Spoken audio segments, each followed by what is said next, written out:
Hey everyone, how's it going? And in today's video, I'm gonna tell you how to fix Marvel Rivals crashing on PC.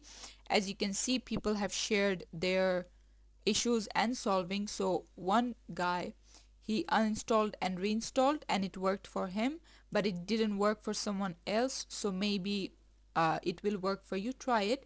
And then as you can see, someone has 16 GB of RAM and it freezes for a minute or two, but after that it's fine.